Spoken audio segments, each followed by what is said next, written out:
நீங்கள் பார்த்துக் கொண்டிருப்பது புரட்சி நியூஸ் நேரலை செய்திகள்.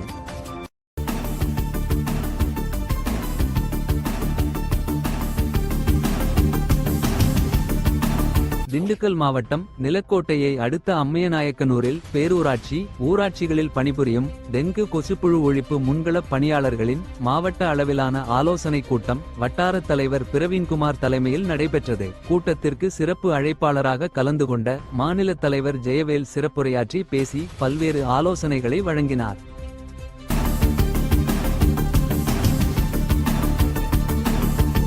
புரட்சி நியூஸ் செய்திகளுக்காக ஆசிரியர் புரட்சிதாசன். தினசரி நேரலை செய்திகளை உடனுக்குடன் தெரிந்து கொள்ள புரட்சி நியூஸ் செய்திகள் சேனலை சப்ஸ்கிரைப் செய்யவும்.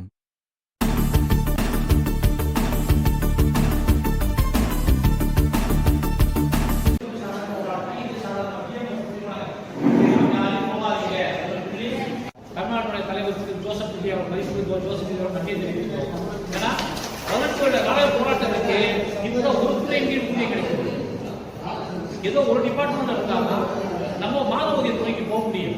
இல்லைனாக்கா ரெண்டு பக்கம் மக்கள் அறிவை பண்ணி செய்வோம். முக்கிய எந்த ஒரு இதுவுமே நம்ம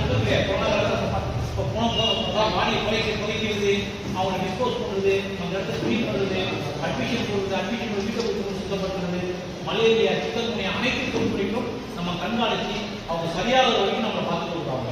அந்த வேலையை செய்யணும். அதுதான் டெங்கு கொசு ஒழிப்பு பண்ணி உடனே 50 வீடு பார்ப்போம், 50 வீடு பார்த்து ரிப்போர்ட் கொடுக்குறோம். இன்னொரு விஷயம், டெங்கு கொசு ஒழிப்பு பண்ணி கேஸ் இருக்கோ இல்லையோ, கேஸ் கம்பல்சரி வந்துட்டு தான் இருக்குது. நம்ம ஒரு நாளைக்கு 50 வீடு பார்த்து புழு அழிக்கணும். அழிச்சாலும் அடுத்த கேஸ் வரும், பாசிட்டிவ் கேஸ் வரும். அந்த கொசு புழு அழிச்சால் மட்டும்தான் நம்ம வேலை செய்யணும்னு சொல்லிருக்காங்க. அதாவது ஒரு நாளைக்கு 50 வீடு பார்த்து வெள்ளம் ஃபுல்லாக பார்த்து டெங்கு கொசு ஒழிக்க முடியல. டெங்கு திருப்பி ஆபத்தானது. அப்ப இவங்க ஊராட்சி ஒன்றியத்துக்கு போன பிறகு ஒரு நேரம் பார்த்தோம்னா கொசு டெங்கு எப்படி ஒழிக்க டெங்கு ரிப்போர்ட் ஆகும் பிஎம்ஓ பண்ண முடியாது.